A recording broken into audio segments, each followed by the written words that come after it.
Boa noite, boa noite, boa noite. A paz do Senhor Jesus. Está iniciada mais uma roda dos esclarecedores, mais uma noite abençoada. Já quero desejar a todos vocês uma noite bem calorosa no Espírito Santo, debaixo de muita alegria, de muita paz, de muita felicidade. Já vamos aproveitando, vamos fazer alguns pedidos para que você em casa... Pastor, vou te interromper. Espera bater 3 pessoas, só tem uma e eu, Jeremias. Não tem ninguém ainda.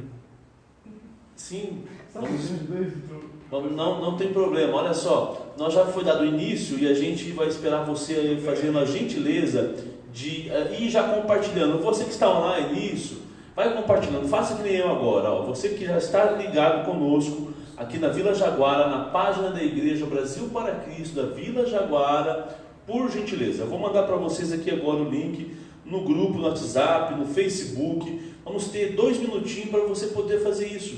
Tenho certeza que muitas pessoas vão ser alcançadas por esse estudo mais uma vez, ok? Nós já iremos dar início oficialmente com o estudo bíblico, com essa roda dos esclarecedores, e eu tenho certeza que será de grande valia para a sua vida. Hoje aqui estamos na missão, a pedido do pastor Fernando, junto com a equipe maravilhosa que está aí de filmagem. Daqui a pouco está chegando um companheiro, o presbítero Roberto, o presbítero Ricardo. O presbítero Ricardo já está chegando por causa do carro, rodízio. O presbítero Roberto já está aí, atendendo aos irmãos aqui, a toda a equipe. Vamos lá. Vou pegar aqui a página da igreja. Você que está nos assistindo já conhece a página da igreja, o Brasil para Cristo, né? Vila Jaguara. Pegue e compartilhe esse momento, essa transmissão. Vamos fazer isso? Olha só, vou compartilhar agora. Isso. Vamos compartilhar já. Hoje vai ser uma noite bem especial. Nós iremos falar de um assunto muito importante para o nosso enlevo espiritual. Tenho certeza que vocês vão amar, vão estar envolvidos, inseridos. Está aumentando o número de audiência aí. Eu estou copiando o link, jogando no grupo. Isso, os irmãos já estão fazendo também isso lá no grupo da igreja.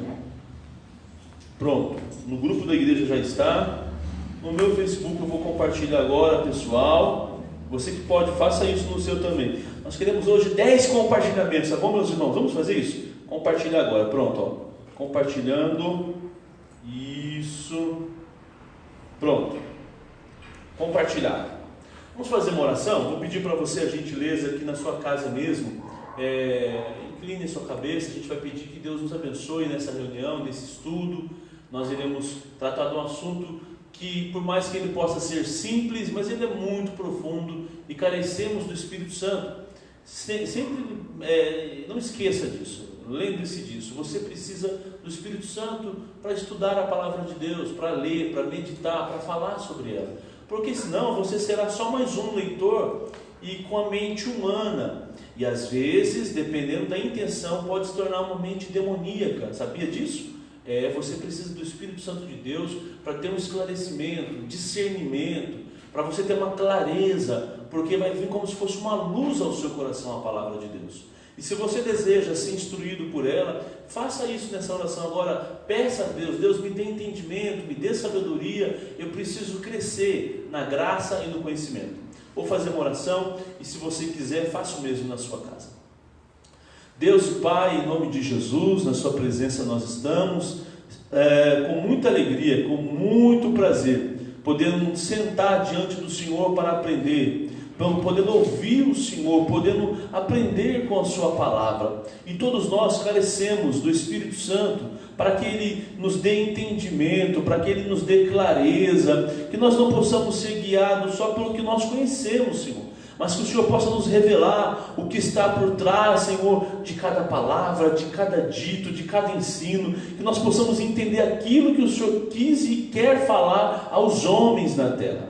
Obrigado pela nossa igreja, pela nossa liderança, nosso pastor, os obreiros, todos envolvidos nesse propósito. Esse irmão, essa irmã que está em casa, que não vê a hora de chegar às quinta-feiras, Pai, que deseja estar aprendendo dia após dia da sua palavra, que essa pessoa possa também ser tremendamente enriquecida, que ela possa crescer, que ela possa, Senhor, expandir o seu conhecimento bíblico a cada quinta-feira, estimulando ela a estudar os demais dias e estar aprendendo nos demais dias a Tua palavra. Em nome do Senhor Jesus, essa é a nossa oração. Amém, amém, amém.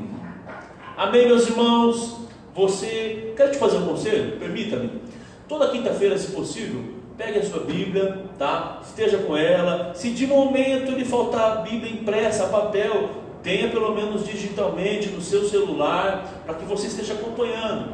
Nós iremos fazer hoje aqui a roda no mesmo padrão de sempre, lendo os versículos, estudando alguns pontos, chaves importantes, que vai nos fazer entender o que Jesus quer nos falar por sua palavra.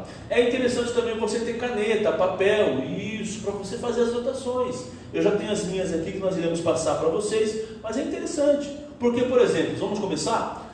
A gente vai falar sobre um pouco dos evangelhos hoje. A gente vai estar estudando, falando um pouco sobre os evangelhos. Então, primeiro ponto, você já sabe que a nossa roda hoje vai estar pautada no evangelho de Jesus. E talvez você não tenha muito conhecimento ou saiba esquecer o que significa a palavra evangelho. A palavra evangelho no grego significa boas novas, boa mensagem, né? Você tem uma boa notícia, uma boa nova, uma boa mensagem. Isso significa o evangelho. É por isso que é dito por Jesus: ide pregar o evangelho. Ou seja, vocês têm como transmitir uma boa notícia, vocês têm como transmitir uma boa nova. O evangelho é isso. Sobretudo, Paulo também disse: o evangelho é o poder de Deus. É o evangelho que tem mudado as pessoas, tem transformado as vidas, e dia após dia, toda pessoa, todo homem que se submete ao evangelho, você pode observar, a vida dele sempre vai ser subindo, crescendo, melhorando. Sim, ele vai ter a sua vida transformada. O evangelho tem esse poder. E sobre o evangelho existem alguns pontos importantes. Por exemplo, quem já está há muito tempo na fé cristã, já está um pouco mais profundo. Quem se batizou agora, como temos alguns irmãos da igreja, que esse ano se batizou, e estão começando a engatinhar, caminhar, é interessante, como diz um ditado popular, você ter o abecedário do evangelho, o básico. E nós iremos hoje falar, não sobre todos, porque o tempo não dá, mas sobre alguns princípios básicos do cristianismo, do evangelho, da fé cristã. Tá? A gente vai tratar sobre esses assuntos com muita clareza, com muita humildade, com muita simplicidade, porém com uma ênfase muito grande na leitura. E para isso nós iremos usar, eu conversei com o nosso pastor Fernando, ele nos autorizou, a gente vai fazer tipo uma série, como ele faz nos cultos de domingo, pelo menos umas 3 quinta-feira, nós iremos ler sobre o Sermão da Montanha. E isso, sabia que a base da fé cristã você encontra na Bíblia toda, principalmente no Novo Testamento, mas sobretudo o abecedário, como eu disse, a estrutura, o esqueleto. O pastor pregando no domingo, ele falou algo interessante, que se nós perdêssemos, um exemplo, ok, para você entender a importância disso, se nós perdêssemos toda a parte da Bíblia, suponhamos que você tem em suas mãos, em um lugar deserto, somente o capítulo 5, 6 e 7 do Evangelho que Mateus escreveu. Você já ligou, já pegou, que é lá que nós vamos conversar, bater um papo hoje, ok? Mateus 5, 6 e 7. Este é dito por muitos como o Sermão da Montanha, ok? As bem-aventuranças começam ali. Então você precisa entender que o Sermão da Montanha, ele contém um número muito grande de princípios, de valores, de assuntos, de tratados sobre o cristianismo. Até porque também são esses assuntos que vai nortear nossa fé. Sabia disso? Que ali tem tudo que você precisa? Você sabia que no capítulo 5, 6 e 7 de Mateus, do Evangelho de Jesus, que Mateus escreveu, ali tem tudo que nós precisamos? Não que você não precisa de Marcos, Lucas, João, Atos dos Apóstolos, dos 27 livros do Novo Testamento. Você já pegou também, já anotou, né? Quantos livros tem no Novo Testamento? 27 livros. Eu vou pedir para você dobrar sua atenção, porque eu quero com muita humildade, não tumultuar sua mente de informação, mas te passar muito conteúdo para que você possa estar anotando. 27 livros, em todos eles você se baseia a sua fé cristã. Mas como já foi dito, se você perder todo esse conteúdo, se extraviar, se você estiver num lugar escrito no papel, capítulo 5, 6 e 7 de Mateus, eles vão te ajudar a ser um cristão como Cristo espera. Afinal, outra chave, outra notação, a palavra cristão significa isso, pequenos cristos, isso, cristão significa pequenos cristos, ou seja, a pessoa se parece tanto com Cristo, que ela é chamada e foi chamada, não sabe o primeiro lugar onde ela foi chamada cristão? Você não sabe aonde um discípulo de Jesus foi pela primeira vez chamado cristão? Foi lá da igreja de Antioquia, lá na cidade de Antioquia, exatamente. Os discípulos de Jesus, pela primeira vez, pela primeira vez, foram chamados de cristão. Pense comigo, a ideia deles terem sido chamados de cristãos foi porque eles pareciam muito com Cristo. Então, que você tenha essa meta, essa tarefa. Eu quero ser chamado de cristão não só porque eu pertenço a uma denominação cristã, não só porque eu frequento uma religião cristã, não só porque eu vou a uma igreja evangélica, muito mais do que isso. Porque você é um pequeno Cristo, você se parece tanto com Cristo, que quando as pessoas olharem para você, automaticamente elas vão ver Jesus em você. Então esse é o desejo de cada um de nós, que possamos crescer como cristãos, aprender e viver na prática a vida de Cristo. E para isso nós iremos começar então em Mateus capítulo 5, se você puder faça isso, abre a sua Bíblia, no capítulo 5 de Mateus, você encontra, porque assim, todo mundo conhece o capítulo 1, 2, 3 e 4 de Mateus. No capítulo 4, após Jesus já se batizar por João Batista, ser batizado por João Batista, melhor dizendo, ele não se batizou, João Batista o batizou, ok? E quando ele é batizado por João Batista, o Espírito Santo o leva para o deserto. Deixa eu abrir um parênteses aqui para você entender algumas pequenas revelações. Você que é novo na fé e às vezes está vivendo um deserto, vivendo uma situação difícil, ou você que está um pouquinho na caminhada já e está vivendo como se fosse um deserto, e às vezes você pensa que é o próprio mal que fez você estar lá. Às vezes você pode pensar que é o próprio mal que te levou para essa situação, às vezes não. Às vezes é o Espírito de Deus querendo te preparar, te forjar, porque o ministério de Jesus foi muito e é o mais poderoso. Ele é a mais poderosa de todos os homens que passou nessa terra. E para isso, ele tinha que estar preparado espiritualmente, ele tinha que estar fisicamente capacitado, e ele foi levado ao deserto. Ficou 40 dias em jejum, não comeu, não bebeu. O diabo o tentou, mas ele venceu ao diabo, venceu a tentação, através da palavra, através do jejum, através da oração. São chaves que a nossa igreja tem batido nessa tecla. E para quem está nos assistindo, não frequenta a igreja aqui, nós temos um costume de toda noite, seja 10 horas, quem pode, 10 e meia, 11 horas, tira pelo menos meia hora de oração. Se você puder, faça isso. Talvez você nem frequente a nossa denominação, mas é um convite a você estar conosco, ligado no mesmo Espírito. E a gente vê que ele passa por tudo isso, enfrenta e vence através da oração, da palavra e do jejum. Então que fique para você no seu coração isso. Quando você passar por um deserto, entenda, Deus está no controle. Se você vive uma vida, uma fé cristã verdadeira, genuína, não diga que foi o inimigo que te levou para essa situação. Acredite no que Paulo também disse. Paulo falou algo muito forte. Paulo falou assim, olha, todas as coisas cooperam para o bem daqueles que amam a Deus. Talvez você não entenda, talvez isso pareça não estar cooperando, mas daqui a pouco você vai entender. Cooperou para bem daqueles que amam. Quem não ama a Deus vai murmurar, vai pensar em sair da igreja, vai falar mal, vai blasfemar. Mas quem ama a Deus, pelo contrário, vai fazer parte do corpo da igreja, vai entender a importância no corpo da igreja e vai falar, eu sei que isso não era para estar acontecendo, não era para estar vivendo isso, essa situação, mas eu amo a Deus, eu sei que isso vai cooperar no final das coisas. No capítulo 4 a gente falou sobre isso, e não é sobre o capítulo 4 que a gente vai abordar e tratar, é uma introdução. Quando agora Jesus sai do capítulo 4 dessa situação e ele começa a pegar os seus discípulos, chamar as pessoas, ele sobe a uma montanha, ele sobe a um monte e ele começa ali o seu ministério. Gente, talvez muita gente não entenda por que no monte Jesus começou. Às vezes a gente quer ficar dando muito palpite, já percebeu? Que a gente quer ficar falando, deveria ser assim, Jesus. Deveria ser, ele sabe a melhor forma. E naquele momento foi a melhor. Subir no monte significa a sua voz ser alcançada por mais pessoas. E isso. Porque não tinha, pensa comigo, não tinha microfone, não tinha essas caixas de som, não tinha essa câmera abençoada que está nos filmando todos os cultos. Não tinha. Então ele tinha que usar um meio que a sua voz chegasse a mais pessoas. E na onde ele estava no monte, ele conseguia alcançar mais pessoas. Então, ele sobe no monte e ele começa agora o sermão da montanha. Eu não vou ler todos os versículos, ou posso até ler. Vou fazer uma leitura rápida que você conseguirá compreender essa leitura.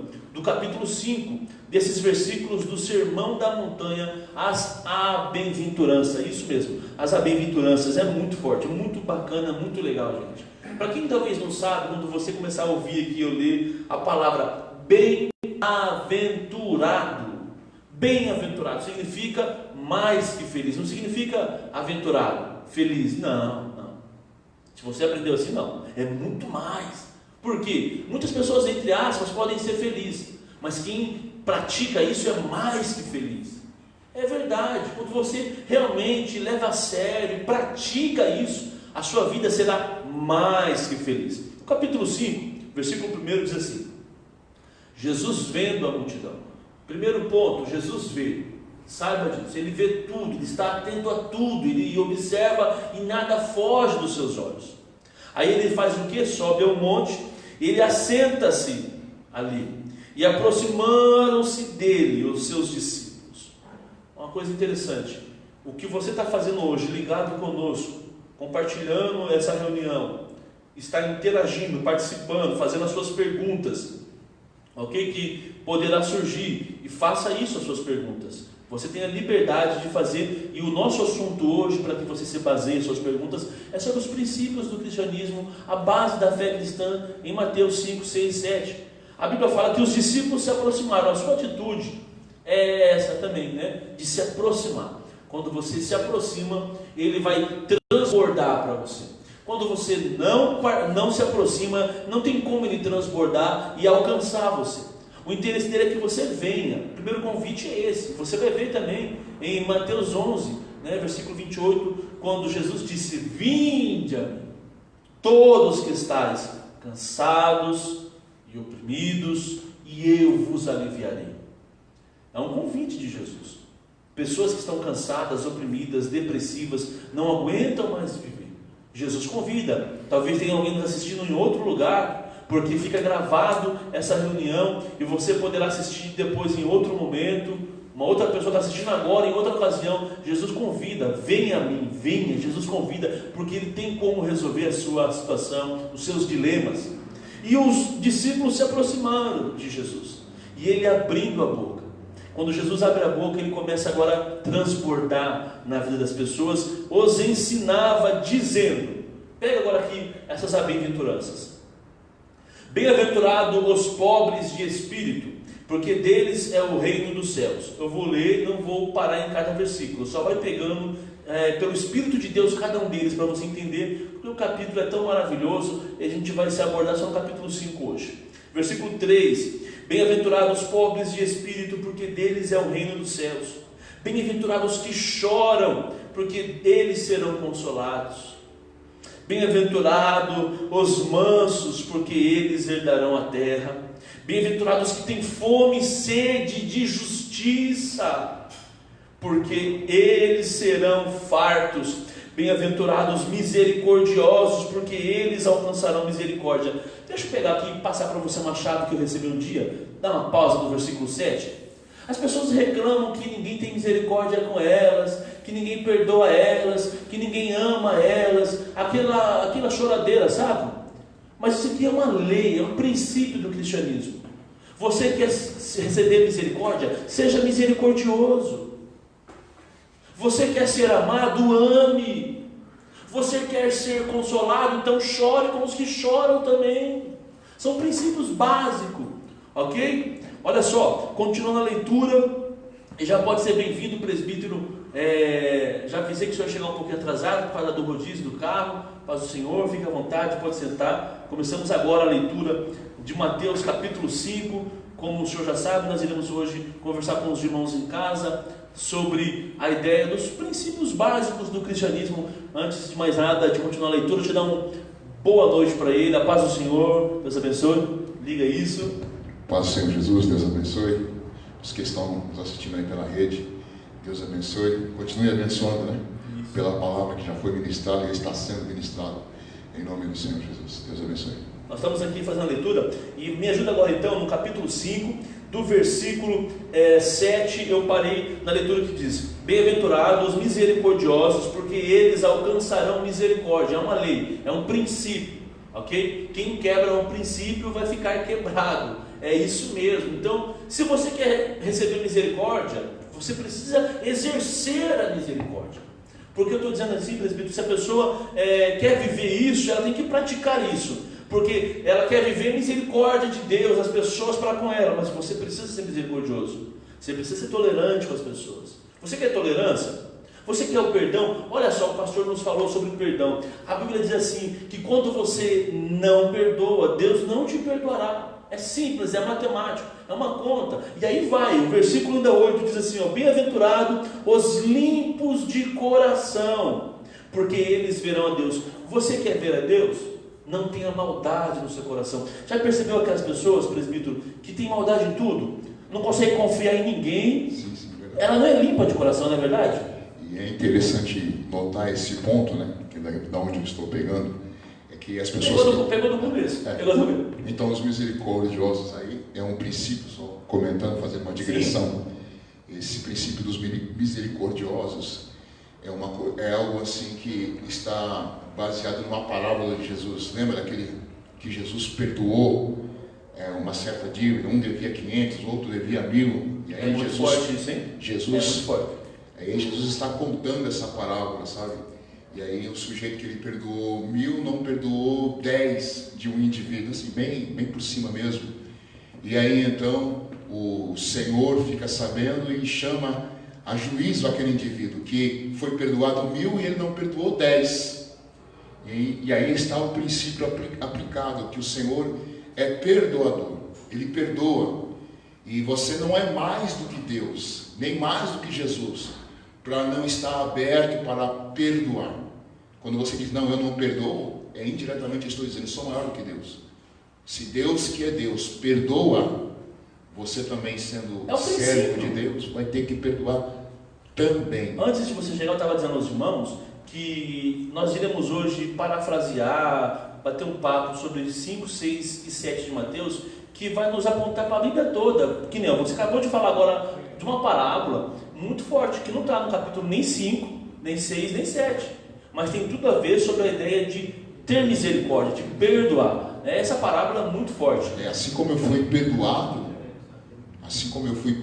eu também devo perdoar. Não é o assunto de hoje, no capítulo 6 semana que vem. Sim. Não, pode falar, mas não é o assunto de hoje, mas no capítulo 6 da semana que vem é isso que você falou. E assim, aproveitando o gancho, tem umas outras implicações espirituais que, se tiver oportunidade, eu gostaria de compartilhar com os irmãos que eu vivi nessa questão de perdoar, ser perdoado, de ser misericordioso. E assim, e é justamente isso, é uma lei, é um princípio divino, é um princípio espiritual, que se você não obedece, não observa, você acaba caindo em desagrado a Deus, em maldição e assim por diante. Muito obrigado, olha o suporte para a Bíblia. Esse irmão, olha só, tá vendo? Estamos aqui, o pastor preparou bem todo esse sobreiro, viu? Nos ajudando aqui bastante. Obrigado, presbítero Roberto. Olha só, vamos continuar fazendo essa leitura? Gente, normal, acontece, programa ao vivo, caiu o copo com água, e se os irmãos ouviram o barulho, é isso. Depois a gente vai consertar, não tem esse problema. Vamos continuar a leitura? Capítulo 5, versículo 9, diz assim: bem-aventurados pacificadores, porque eles serão... Olha só, calma aí, presbítero.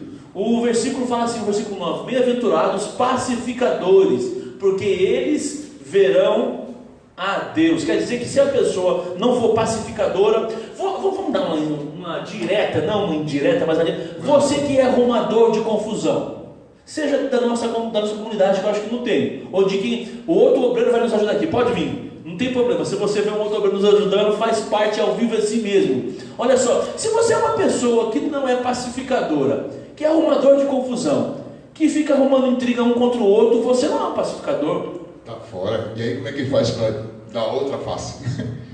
Que também já é outro assunto, mas que faz parte dos princípios básicos do cristianismo. É porque se você é uma pessoa encrenqueira que não deixa passar nada, que tudo arruma confusão, se apega nos detalhes, certamente está ali faltando esse sentimento de paz que vem da parte de Deus, que vem da parte do Senhor, que é aquela questão de evitar, desviar do caminho do mal, que lá vai dar uma encrenca, aquela pessoa, aquela situação vai dar confusão. Então, me desvio, porque eu não quero arrumar confusão, porque eu não quero tirar a paz de ninguém, não quero que ninguém tire a minha. E tudo isso é uma questão de atitude, né? E hoje em dia nós temos muitas pessoas por aí no trânsito, em toda parte as pessoas estão inflamadas, estão carregando lixo na alma e querem um lugar para depositarem o seu lixo. Estão procurando uma pessoa, quem sabe essa pessoa não é você. Você acaba sendo escolhido por essa pessoa que está com a alma inflamada, que o dia dela não está sendo legal, que talvez nada está dando certo para ela naquele dia, e ela quer alguém para descarregar o lixo dela. E não deveria ser assim, né? Não deveria ser assim.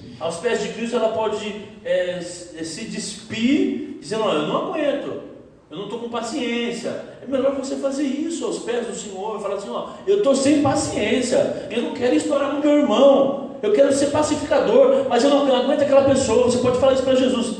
Pode falar isso para Jesus, presbítero? Eu não vou, eu sei que eu estou errado, eu não vou com a cara daquela pessoa, me ajuda, Jesus. É melhor você falar para ele isso, porque senão isso vai tomar uma proporção na sua vida e que vai ficar muito difícil, né? E o texto diz: se você for um pacificador, você vai ser chamado de filho de Deus. Versículo 10. Olha o versículo 10, presbítero. Bem-aventurados os que sofrem perseguições por causa da justiça. Calma aí. E esse pessoal aí que fala que está recebendo perseguição? Eu estou sofrendo perseguição. Ai. Mas é por causa da justiça? É por causa da justiça, é por causa do nome do Senhor, que a gente vai tratar no próximo versículo. Está sendo perseguida porque é um cristão de verdade, porque é justo, por exemplo, porque tem uma conduta ilibada no Evangelho, ou por outro motivo. Só pode ser bem-aventurado, mais que feliz, se for por causa da justiça. Hoje em dia nós temos várias pessoas sendo perseguidas, muitas pessoas que o STJ, a Polícia Federal está atrás, mas não é por causa da justiça. É o contrário. É ao contrário, é por causa da injustiça.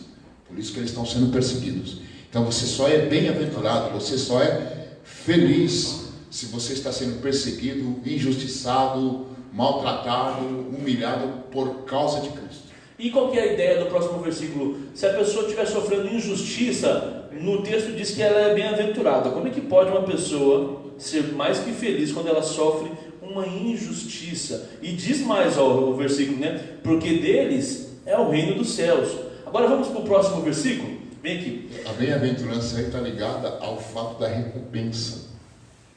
Porque grande é o vosso galardão. Então, todas essas bem-aventuranças aqui, elas estão apontando para a eternidade. Acontece no presente, mas também... Isso está acontecendo no presente, poderá acontecer no futuro, mas ela está apontando para a eternidade. Porque quando formos recompensados, o fato de eu ter passado privações, perseguições por causa de Cristo, vai redundar em galardão. É o que o apóstolo Paulo fala, porque a nossa leve e momentânea aflição produz em nós um peso de glória eterno.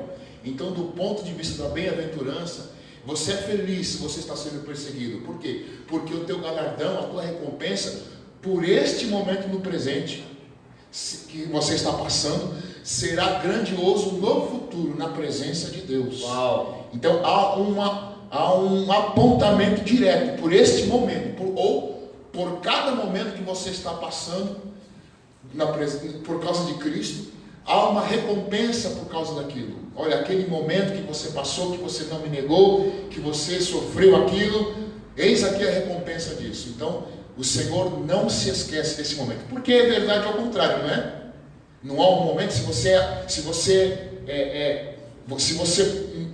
evita passar isso, você nega, você não absorve essa conduta no reino de Deus, você vai ser lembrado como aquele que não passou. Lembra de Pedro? Sim. Né? Você vai ser lembrado por aquele ponto. E por que não é verdadeiro o fato de eu, em algum momento na minha vida, na minha carreira, na minha trajetória cristã, passar por algum desses momentos de tribulação, de perseguição, de injustiça, e não ser lá na frente recompensado? Serei sim, certamente o serei, nós seremos. A palavra de Deus dá respaldo para isso. É muito legal porque o que ele disse fala sobre a eternidade e reflete no presente. Quando você, como diz aí o versículo 9, né? Você é pacificador, você é reconhecido e chamado como filho de Deus.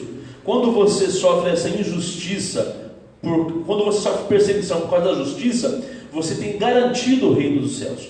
Versículo 11: bem-aventurados sois vós. Olha só, presbítero, olha só, gente em casa, meu Deus.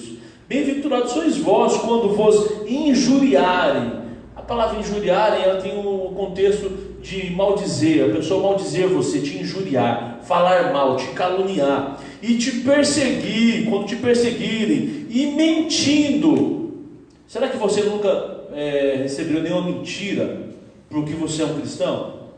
Será que, se isso acontece, você tem que, é difícil, mas puxar um sorriso, né, um glória a Deus, um aleluia, se você é pentecostal, e puxar o fôlego e gritar amém? Estou entendendo então, porque às vezes no momento não, que nem você falou, é amargo, né? Mas produz.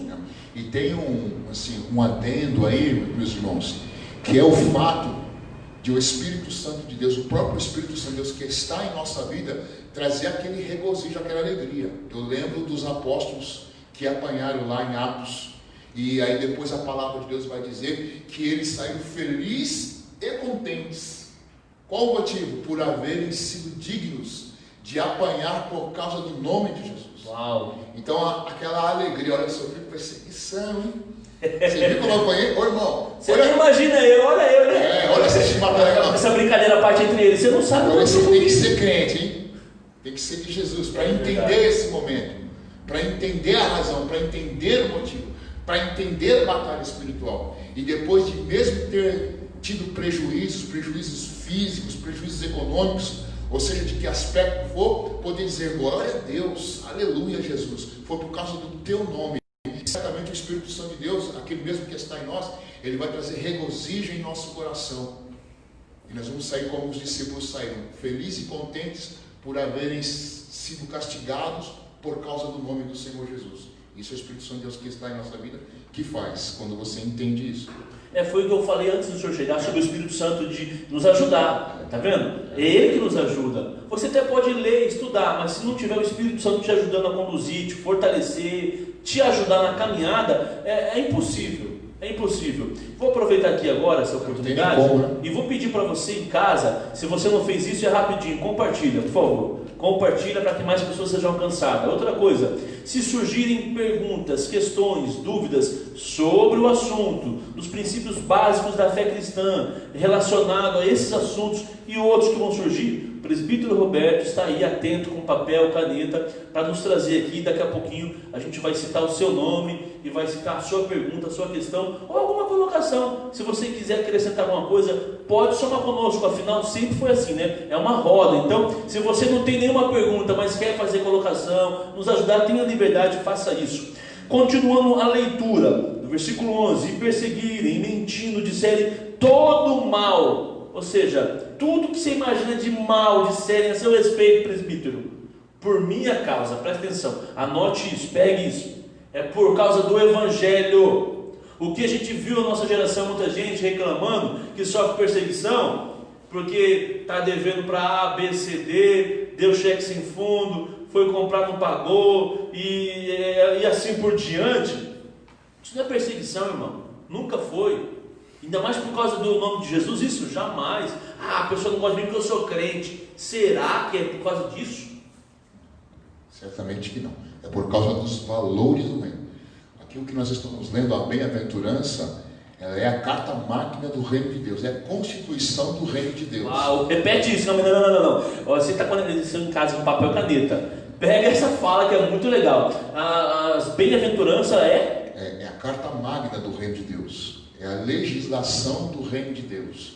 Então toda Constituição do céu. Constituição do céu. Todo aquele que se acha cristão, ele deve ser regido em sua conduta ética, moral e espiritual por esses valores do reino de Deus. Quer dizer que a pessoa, ela pode até professar dizer que ela é cristão, mas se ela for dona do próprio nariz e fazer a vontade dela, como na terra ela poderá ser multada, será presa e não vai ser um cidadão, vai ser complicado, porque só nascido de novo tem condições de realizar isso, de fazer isso. E isso é um assunto bacana. Se você ainda não teve esse novo nascimento, não tem problema. Você tem a oportunidade de tomar a sua decisão. Se você não se batizou, ou talvez se batizou e está precisando algumas coisas, alguns ajustes, procura a nossa igreja, o nosso pastor, vai te ajudar. Mas o que você não pode é ficar na mesma, não é verdade, presbítero? O cidadão do reino de Deus, o cidadão deste reino, ele terá desejo de cumprir isso daqui. É prazeroso. É o prazer dele, é o Salmo 1, né?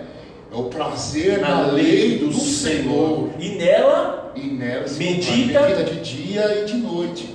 É o prazer que ele tem de cumprir, de observar estas leis. E estas leis não são pesadas. Lá vem o pastor Fernando falando de orar. Lá vem o pastor Fernando de novo falando de ler a Bíblia.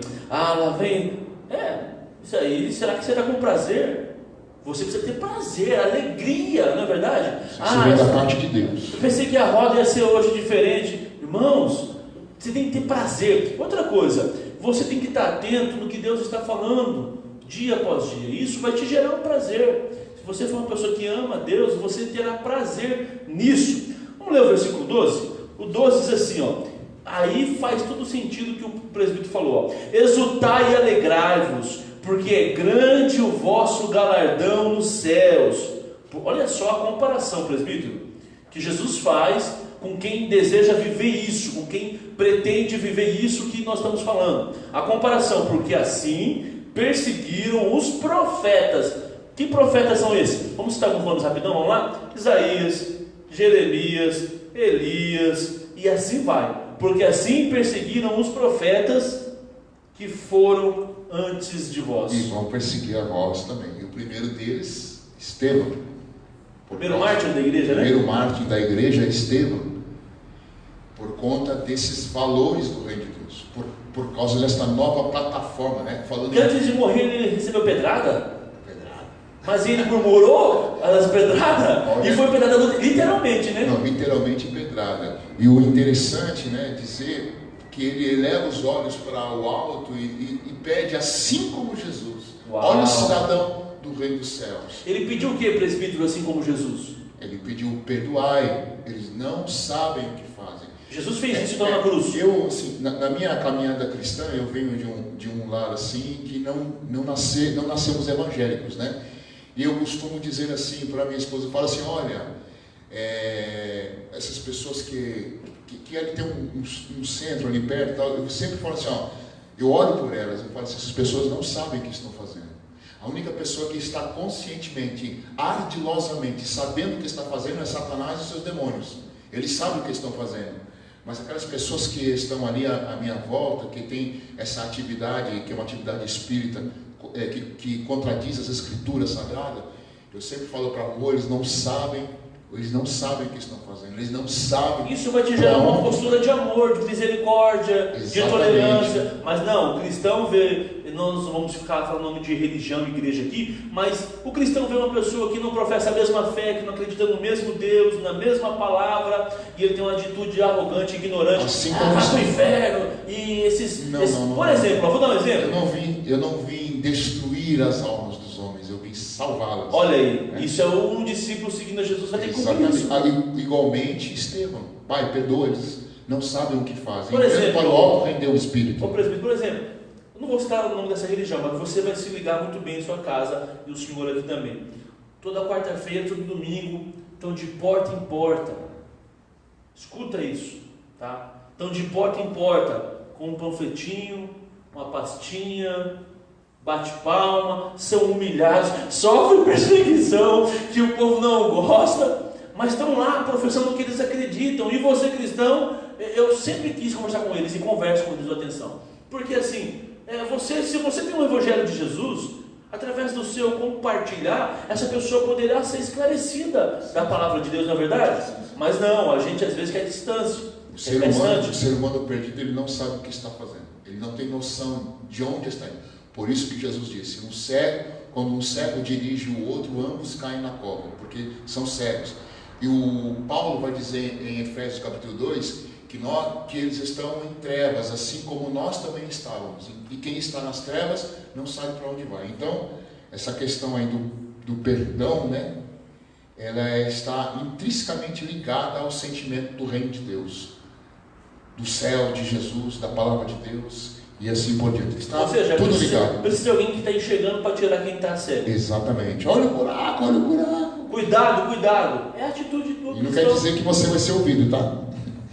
Também, eu quero seguir assim mesmo. Eu quero seguir. Mas o seu papel qual que é? Avisar. Né? Olha só, a gente deu uma pincelada sobre o sermão da bem-aventurança. E eu tenho certeza que você está sendo esclarecido. Se tiver alguma dúvida, alguma questão, pode levantar. Aqui, presbítero, olha só, tem a parte do versículo 13 ao 16, sobre os discípulos são o sal da terra e a luz do mundo. Como isso? Lê para a gente e dá a sua parcela de leitura dessa parte aí do sal da terra. O cristão, os discípulos de Jesus é comparado. Nós somos comparados a tantas coisas. Jesus nos compara. Isso ele fez isso para nos fazer entender, para ficar mais claro, mais fácil. Ele pega essa ideia de nós sermos o sal da terra e a luz do mundo. Por gentileza, lê esses 4 versículos para a gente, presbítero, e dá uma explanada sobre eles, para a gente, todo mundo crescer e entender esse texto. Olha só, versículo 13: Vós sois o sal da terra, mas se o sol perder o seu sabor, com que há de se temperar? Para nada mais presta, senão para lançar fora e ser pisado pelos homens. Vós sois a luz do mundo. Uma cidade edificada sobre o monte não pode ser escondida. Igualmente, não se acende uma candeia, uma luz, uma lâmpada, e coloca debaixo de um cesto. Ao contrário, coloca-se no velador, e assim ilumina a todos os que estão na casa. Assim deixai resplandecer a vossa luz diante dos homens, para que os homens vejam as vossas boas obras e glorifiquem o vosso Pai que está no céu. Novamente aí, nós estamos sendo arremetidos para aquelas condutas, sempre na adversidade, nós vamos ter que manifestar a luz, porque a luz só se manifesta nas trevas. Sim. O sal só tempera, só dá sabor àquilo que está sem sal, e além de o sal dar sabor, ele evita a podridão. Por isso é uma das razões pelas quais nós somos chamados de sal da terra. Dá sabor e evita a podridão. Se a igreja não estivesse aqui, conforme diz a palavra de Deus, esse mundo aqui há muito já teria perecido, há muito já teria apodrecido no pecado, na desonra, na injustiça, no afastamento, nas trevas. Isso ainda vai acontecer, mas ainda não é o tempo que o apóstolo Paulo fala no capítulo 2 de Tessalonicenses, quando o Espírito Santo de Deus, então será manifesto o espírito do anticristo, o espírito de Satanás. Então a igreja ainda está na terra, a igreja é o sal da terra, a igreja é a luz do mundo, e esses elementos sendo apontados por Jesus, eles apontam para esta contrariedade de situações, luz em meio às trevas. Por exemplo, né? Sim. Vou citar aqui, por exemplo, o capítulo 16 de Atos dos Apóstolos. Todo mundo preso. E Paulo e Silas na prisão, o sentimento normal das pessoas que não são deste reino, que não são a luz, que não são sal, o sentimento normal delas é dizer lá na prisão: puxa vida, eu estava fazendo o bem, e de repente, olha o que aconteceu, nos aconteceu, olha a desgraça que nos sobreveio, mas não é possível, ó vida mais sem razão, mais sem sentido, ó céus, ó terra. Prisão, trevas. Aí eles são o quê? Luzes. Eles são luzes. Brilham lá dentro. Olha só a postura. Aí um olha para o outro e fala assim: qual é que nós vamos cantar na água? Ou outro cântico, né? uma comparação, uma brincadeira que as pessoas usam, da harpa, o cântico, mas que hino vamos cantar? Tem que ser aquele hino poderoso para essa ocasião. Tem que ser um hino que treme terra. E foi o que aconteceu, né? Se você não sabe, quando tem um terremoto lá, as cadeias se abriram. Isso. Ou seja, onde a luz chega, onde um cristão que tem a luz chega, alguma coisa vai acontecer. Ali assim, é um tremendo, tem outros também, mas esse é um tremendo exemplo de uma postura contrária em meio às trevas, porque ali tem tudo para continuar escuro. Mas quando um filho de Deus, uma filha de Deus, manifesta o reino de Deus em luz, em tempero, que é o sal, então certamente, algo vai acontecer, algo pode acontecer. Deus vai marcar. Quantos testemunhos eu já pude ouvir na minha vida de posturas de irmãos, de irmãs que tiveram uma postura assim, sabe, nobre, postura de cidadão do reino do céu, do reino de Deus.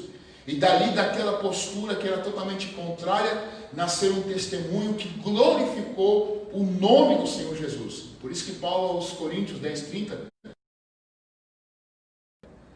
tudo que você fizer, quer comais, quer bebais, quer fazer qualquer outra coisa, faça para a glória de Deus. E essa postura certamente vai glorificar a Deus. Muito, né? muito. Olha, tudo que você fizer. Então, em meio à prisão, vou glorificar a Deus. Eles oraram e cantaram. Oraram e brilharam literalmente. Brilharam em meio às trevas. E Deus manifestou a glória. Salgaram aquele lugar. Salgaram aquele Deram lugar. sabor. E olha aí o texto registrado para o nosso conhecimento. Nossa edificação, nosso exemplo, né? Estevão, depois Paulo e Silas na prisão, e outros também aí na mesma forma. E tem um detalhe de que quando as coisas não acontecem como você quer, porque a gente é acostumado, não na vertente da teologia triunfalista, mas a gente é acostumado a só, eu sei que não é essa a intenção do Senhor, mas a pegar só casos tipo de vitória, onde a pessoa foi liberta, transformada. Mas é interessante ver esse contexto aqui dessa bem-aventurança, que tem aquele contexto que o final não acontece como você quer. Você ora para a pessoa ser curada e a pessoa não é curada.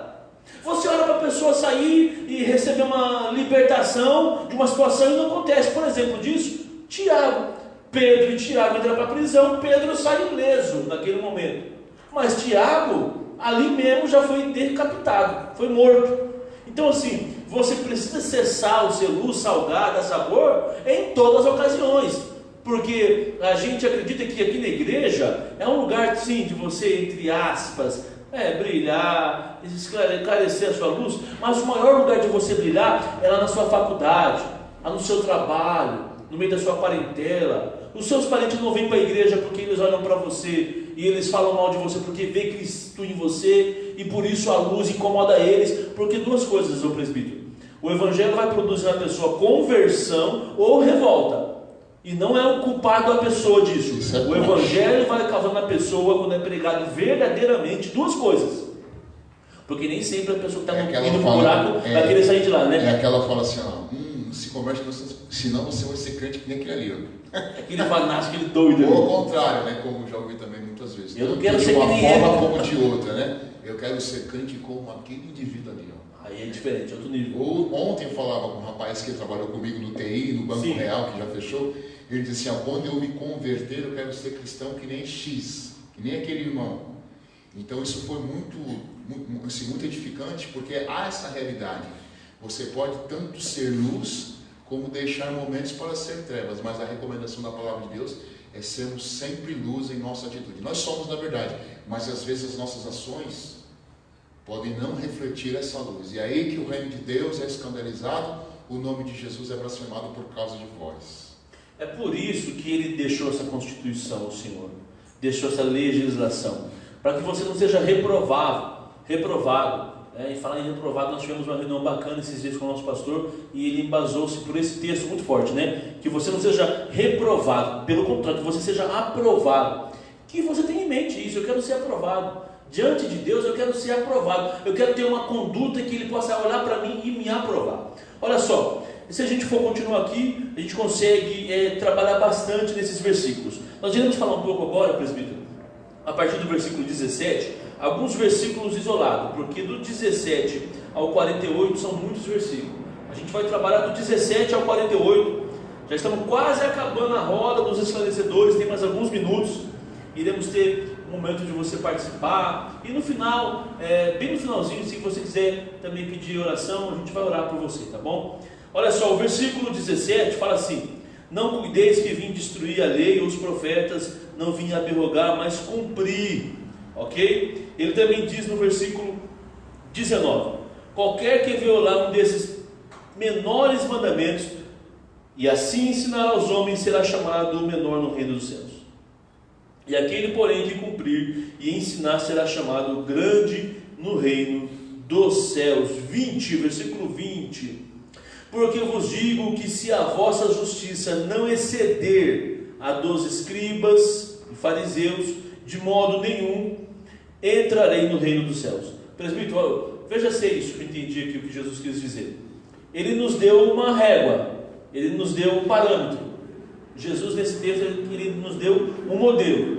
Se a tua conduta, se o teu jeito de viver, se a tua maneira de professar e viver não exceder, é daqui para mais, a conduta dos fariseus, a conduta dos escribas, assim, vocês não vão entrar no reino do céu. É muito sério isso. Sim. Só lembrando assim, um detalhe importante, né, assim, que vale a pena pontuar, que antes, quando nós não éramos de Cristo, quando nós vivíamos segundo a carne, a nossa regra era pelo impulso do nosso coração adâmico. Para você ser esse cidadão do reino dos céus aqui da palavra de Deus, você é baseado em critérios, em régua, em observância. Você tem que tomar uma decisão. Você decide quem você é e você recebe a capacitação para ser essa pessoa. Ou seja, não tem como uma pessoa jogar nas costas de Deus: ah, eu sou assim. Não, isso não existe. Não existe. Não. Eu era assim. Se alguém está em Cristo, é uma nova criatura. E as coisas velhas se passaram. E eis que tudo se fez novo. Como assim, de repente, num passo de mágica, troca de chip? Não. É um processo que você sofre, baseado em escolhas nas informações que você recebe. Então você decide quem você é, quem você quer ser. Você decide como você quer andar. Você decide quem você quer obedecer. Você tem referências inúmeras e você pode escolher. Eu já falei, vou compartilhar com vocês e vou repetir. Faz tempo que talvez eu não falo sobre isso. Se eu tiver como escolher sobre a minha morte, se eu não for arrebatado, eu não queria morrer com nenhuma doença, não por medo, por nada. Eu queria morrer pregando o Evangelho. Eu peço a Deus graça para isso. E não é querer bancar o Marte, ou bancar o Santarrão, morrer. Não. Se eu puder escolher, eu quero que até na minha morte ela seja para a glória de Deus, como o senhor acabou de dizer. Assim, escolha. Aí tem gente que escolhe morrer com doenças porque leva uma vida desregrada na alimentação, na conduta. Foi o que você escolheu, vai colher. Então, o meu desejo é esse, confesso aos irmãos. Porque do momento que nós começamos a explanar o capítulo 5, agora nós estamos no 5 ainda, né? Hoje é só o 5, semana que vem o 6. Os irmãos podem observar que Jesus está o tempo todo falando de escolhas, né? E aqui no versículo, por exemplo, de número 21, ouvistes que foi dito aos antigos: não matarás, mas qualquer um que sem motivo, qualquer um que matar, será réu do juízo. Para você matar, você tem que decidir matar. Sim. Você tem que escolher matar.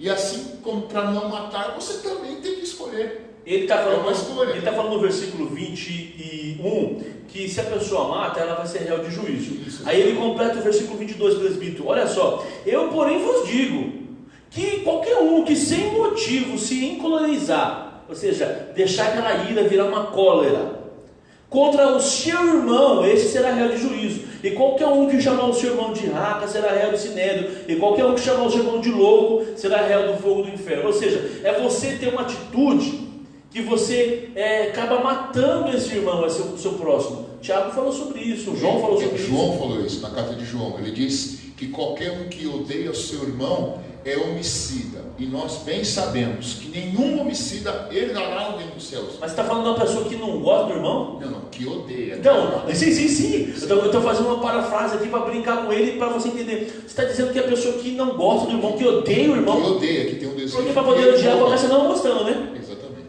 Que tem o desejo que ele morra, né? Que é o sentimento é o mesmo sentimento do assassino. Só que não é com a ação ainda, mas é o mesmo sentir.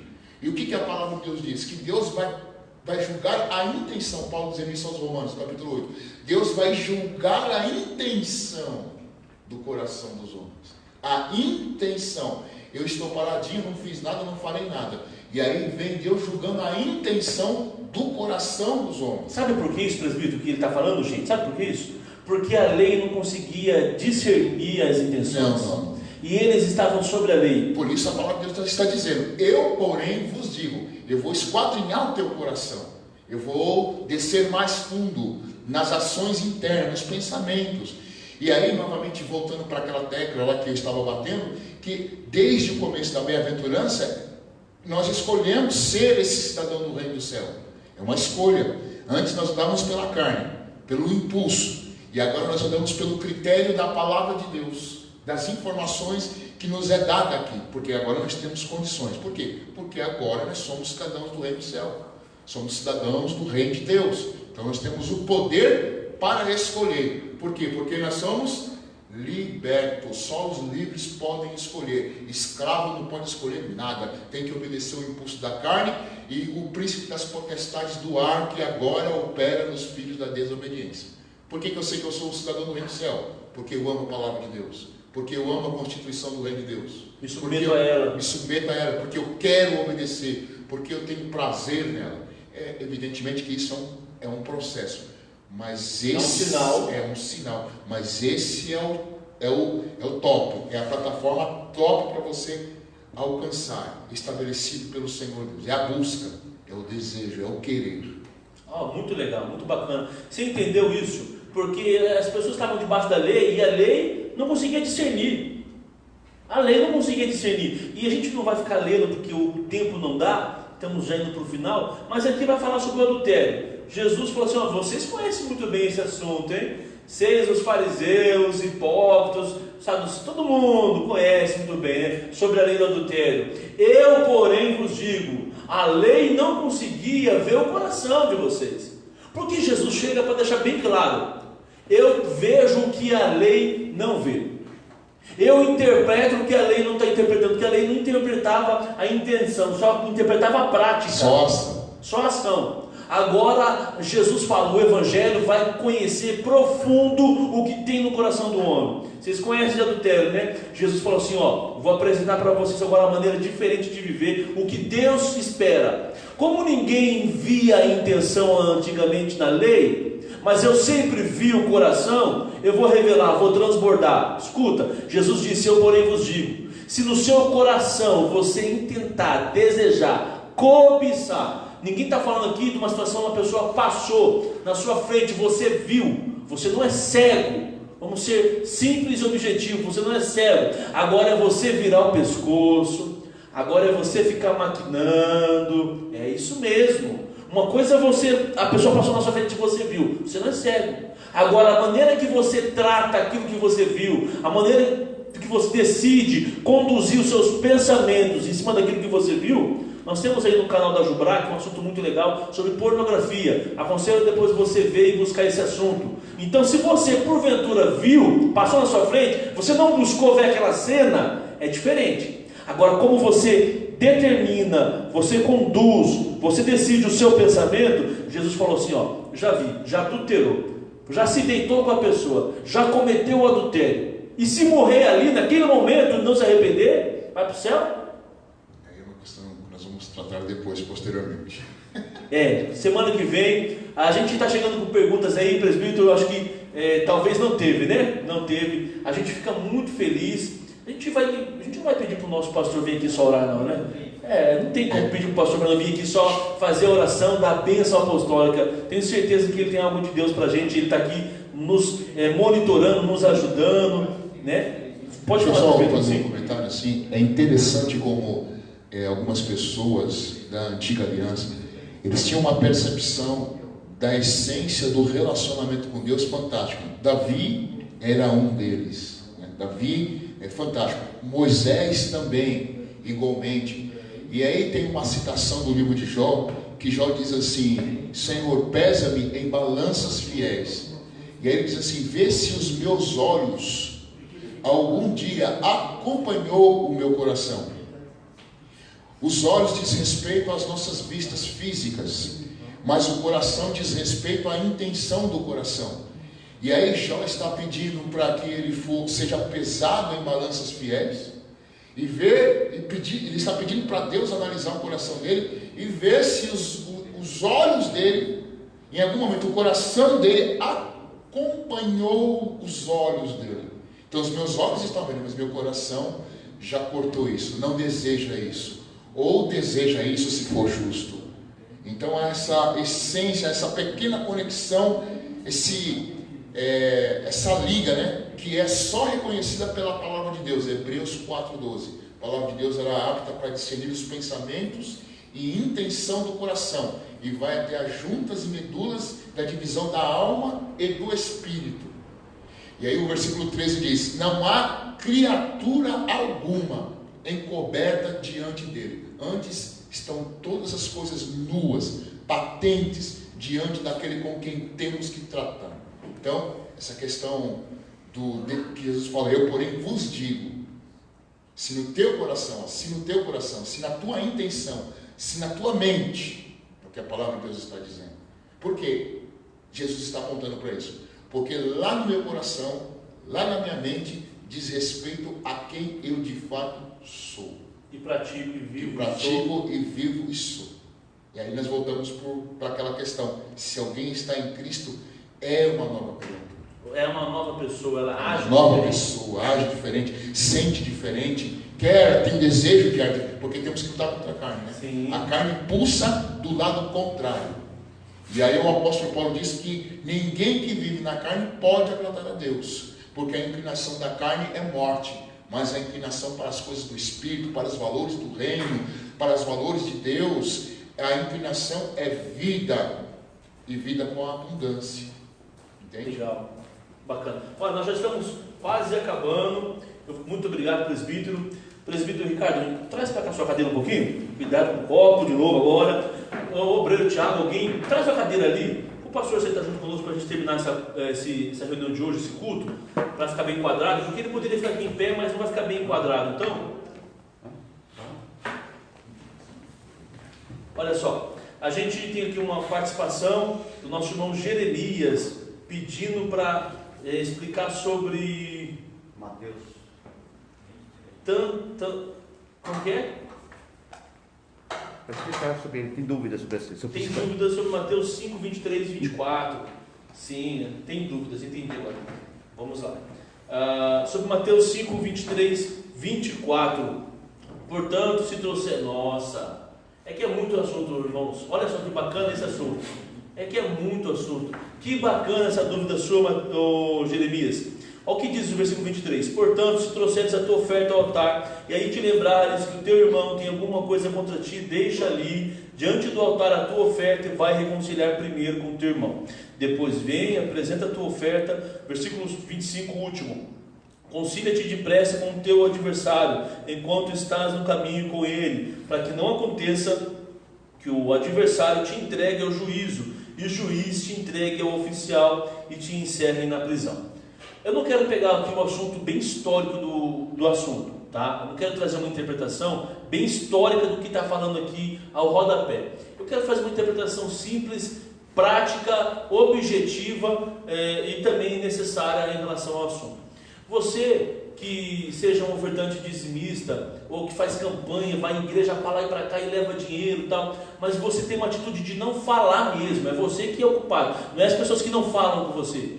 Não é as pessoas que odeiam você, é você que odeia o irmão, é você que não ama o irmão, é você que tem ódio, ressentimento no coração, não perdoa, ele não libera perdão. O assunto quer dizer mais ou menos sobre isso, e é muito mais do que oferta e dízimo. Quando ele fala sobre isso, está dizendo a oferta ali que seja pacífica, de animais, o que for. é o que você presta, é o que você entrega. Deus está dizendo, mais do que o que você dá, é o que você é o que o presbítero disse.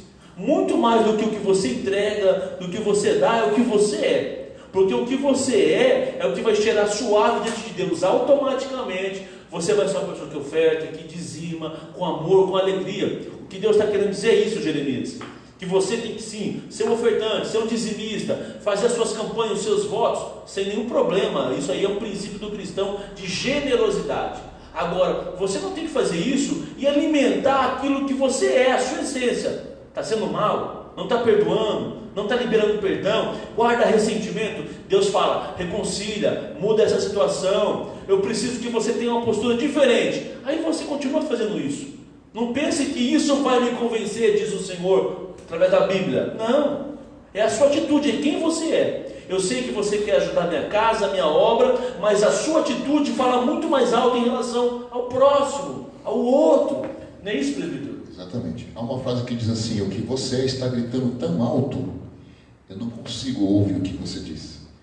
Novamente aquela questão do ser, não perdoo, né? Trago a minha oferta, mas eu tenho algo contra meu irmão. Nós vamos voltar para a questão do perdão também. Eu tenho alguma coisa contra algum irmão. E aí a minha oferta, ela destoa, a minha ação, ela destoa daquilo que eu sou no reino de Deus. Se eu tenho essa questão para consertar, a palavra de Deus está dizendo, vai lá, conserta com o teu irmão, e depois vem aqui e deixa a tua oferta. A gente vai fechar o capítulo 5 agora, presbítero, com essa leitura no final, para a gente não dizer que não fechou o capítulo 5. Versículo 43 diz, ouviste o que foi dito, amarás o teu próximo e aborrecerás o teu inimigo. Eu porém, olha aí, vos digo, amai a vossos inimigos. É isso mesmo, irmão, amar os vossos inimigos. Bendizei aos que vos maldizem, fazei bem aos que vos odeiam, e orai pelos que vos maltratam e perseguem, para que sejais filhos do Pai que está no céu, porque faz o que o seu sol se levante sobre os maus e bons, e a chuva desça sobre justos e injustos. Porque se amardes somente aquele que vos amam, que galardão tereis? Não fazem assim também os publicanos o mesmo? Se saudardes unicamente os vossos irmãos, que fazeis demais? Não fazem também os publicanos também assim? O último versículo, que esse para mim é um dos que mais deixou antigamente eu confuso. Escute isso. Sede vós perfeito, assim como é perfeito o vosso Pai Celestial. Isso aqui é uma missão que demorou para entender, e depois que a chave virou, vai virar. Jesus está dizendo para a gente ser perfeito.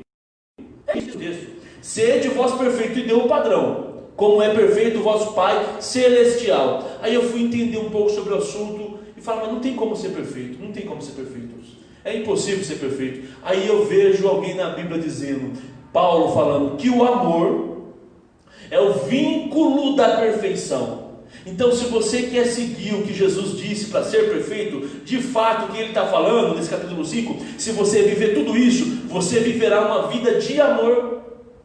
Você amará como Jesus amou. E fazendo isso, você sim estará se enquadrando no padrão que é o de Deus. Jamais seremos igual. Não é isso que eu quero dizer. Mas você tem um caminho a trilhar. Qual é o caminho da perfeição? É melhorar. Não é da imperfeição. O caminho para se trilhar não é o caminho da imperfeição que é para trás, é da perfeição. É dia após dia, amando como Ele. E como esse culto de hoje, aprendendo. Faça as suas considerações finais e a gente já vai passar para o nosso pastor que já está aqui, que eu tenho certeza que tem algo ainda para acrescentar, vai fazer uma oração, vai dar a bênção apostólica e a gente fica muito feliz. Eu encerro dizendo que o que ele acabou de falar trata-se novamente de escolher. Se você for esperar sentir, eu estou sentindo de fazer, vou esperar quando eu estiver sentindo. Não. Observe que o texto está ligado à ação. Se teu inimigo tiver fome, dá de comer. Se teu inimigo tiver sede, dá-lhe de beber. Está ligado à ação. Então, o amor tem sentimentos, mas ele é ação. Deus prova o seu próprio amor. Romanos 5, né?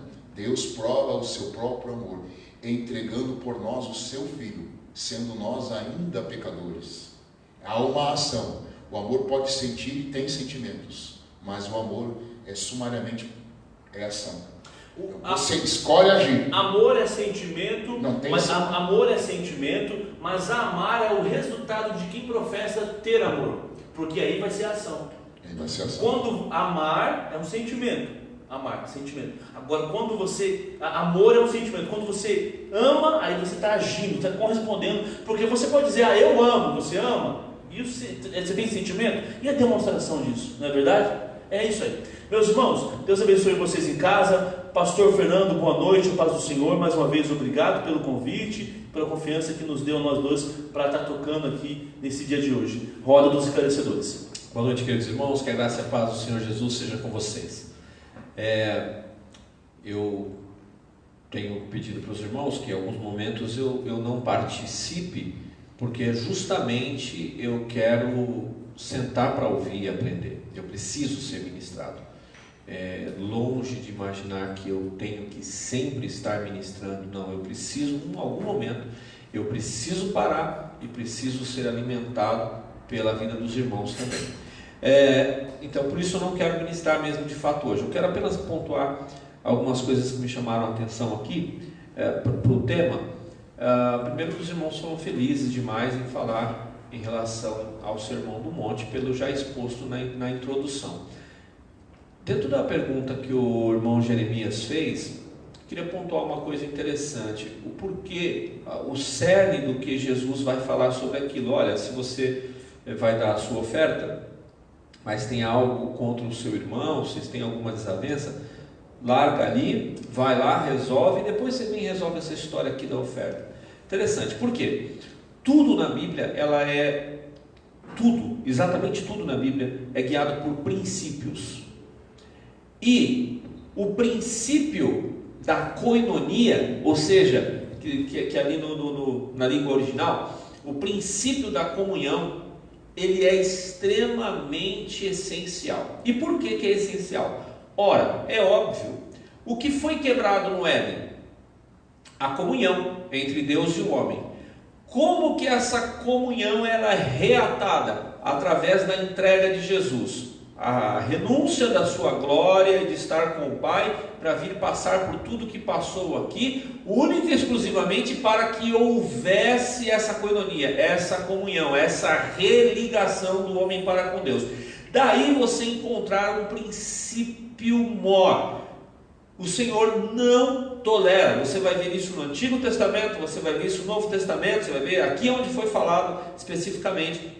O Senhor não tolera a excomunhão, ou seja, a falta de comunhão. Então o Senhor fala o seguinte: aonde eu quero chegar? Eu vim construindo esse pensamento, estou na pergunta do Jeremias, pelo seguinte: se você vai e faz uma contribuição, isso eu disse que tudo na palavra de Deus está debaixo de regimento de princípios. Existem princípios. Quando é dando que se recebe, é diferente no reino. À medida que você contribui, quem é abençoado de fato e de verdade? Você tem uma série de promessas, uma série de bênçãos para aquele que doa financeiramente. Aí está falando de finanças mesmo, né, no texto, está falando sobre uma oferta. Há um desdobramento. Quem recebe a oferta tem uma dose de ser abençoado. O templo, ele vai ser abençoado da seguinte forma: você vai conseguir pagar a conta de água, vai conseguir pagar a conta de luz, o imposto devido, fazer a benfeitoria necessária e manter o mantimento da casa do Senhor. E ali, para a questão da manutenção da casa do Senhor. Legal. E quem está doando essa oferta? Gente, aí a Bíblia ela tem muitas promessas para isso. A partir do momento que você doa esse dinheiro, e você está em excomunhão ou falta de comunhão com alguém, falta de perdão com alguém, o que vai acontecer? A igreja, ela vai receber o dinheiro, vai pagar a sua conta, vai ser tudo certinho, mas o principal, que é uma série de desdobramentos para abençoar aquele que contribuiu, não vai acontecer, porque há um princípio primordial quebrado: comunhão. Por isso que o Senhor fala: olha, para que você não, traduzindo, né? Para que você não perca a bênção ou as bênçãos propostas nesse ato de de ofertar, volta lá e resolve o problema da comunhão, pede perdão, perdoa, ajusta, zera essa fatura, porque aí você vai poder contribuir e vai receber todos os benefícios. Olha que legal, olha como o Senhor se preocupa, vê como uma coisa toma um vulto, né? Isso é muito interessante entendermos essa questão. E quando na sequência do que vocês falaram aí bastante, é interessante, né? O quanto o Senhor dá atenção para esta questão da liberação do perdão. É impressionante como nós, seres humanos, temos dificuldade em manter essa relação de amor, de doação, de entrega, de dar a outra face, tomar de um lado e dar o outro, porque nós somos muito cheios de nós mesmos, nós somos cheios da razão, nós somos cheios do conhecimento, nós somos cheios da formação, nós somos cheios de temperamento. E Jesus, ele fez o seguinte, ele de fato tinha tudo isso, ele largou mão disso tudo e veio apanhar na cara, veio usar coroa de espinho, veio tomar chicotada por mim e por você. Então fica latente que ele não tolera nós, seres humanos, ínfimos, pecadores, tão distantes da pessoa que ele é e do que ele estava na condição quando o Pai o envia. Ele abre mão de tudo aquilo por seres miseráveis, em condição de miséria, como eu e você, como estava o ser humano. Ele simplesmente não tolera, fala: peraí, eu fiz isso por você e agora você não vai perdoar o seu irmão? Por uma coisa tão pequena. O que vocês homens fizeram foi quebrar a comunhão máxima com o Pai. Eu vim para reatar, eu dei a minha vida, eu morri por vocês para fazer isso. Agora vocês não permitem fazer o mesmo em uma escala bem menor. Não, é interessante observarmos isso. Parece que o Senhor, não é claro, né, que o Senhor não tolera esse tipo de situação. Ele quer que de fato a igreja seja um instrumento, e a igreja, eu e você, nós, sejam um instrumento de liberação de perdão. É interessante, eu acho que o apóstolo João, aí o meu Hugo bíblico aqui vai lembrar, que ele vai falar o seguinte: considere o seu irmão superior a você. É João ou é Pedro? É Paulo que vai falar isso?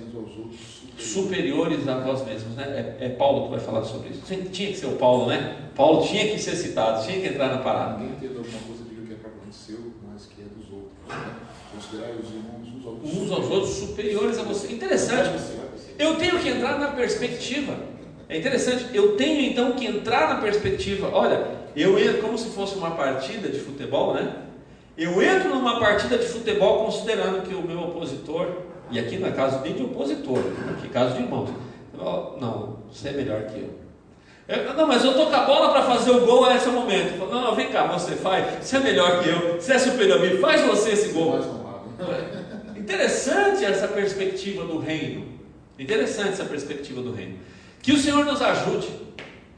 Como foi dito na introdução, se todo o Evangelho se perder, se todas as Escrituras se perderem, esses 3 capítulos prevalecerem, é suficiente para aprendermos o quanto o Senhor Jesus quer sobre nós, o modelo suficiente para adentrarmos ao reino dos céus. Pessoal, não é tão simples entrar no reino dos céus quanto parece. Vou repetir para você. O que eu vou falar, essa minha fala, ela é contraditória à teologia da hipergraça. Não é tão simples ir para o céu quanto parece. Não basta fazer a oração do clube dos evangélicos, não basta fazer a reza do clube dos católicos e falar: pronto, vou para o céu, agora eu vivo do mesmo jeito. Não se engane. Nós acabamos de ler, acabamos de aprender diversos princípios expostos pelo próprio Jesus, no principal dos seus sermões, ou seja, na principal das suas pregações, dizendo que existem comportamentos que precisam ser incorporados para alcançarmos o reino dos céus. Tenho certeza que essas 3 próximas quintas-feiras vão dar uma sacudida e contribuída na nossa caminhada cristã. Nos estaremos juntos aqui, permitindo Deus, no domingo, às 18h30, onde vamos seguir falando a parte 2 sobre a porta estreita. Que Deus abençoe vocês, que vocês tenham uma noite em paz, abençoada, uma boa noite de descanso. Para você que está aqui em São Paulo, nesse frio que está nessas últimas noites, que Deus abençoe você, que Deus te guarde, que a graça do nosso Senhor e Salvador Jesus Cristo, o amor do Deus Pai Todo-Poderoso e as doces consolações do amado Espírito Santo sejam sobre a vida do povo do Deus Todo-Poderoso. Amém. Deus abençoe vocês, um beijo no coração, uma ótima noite.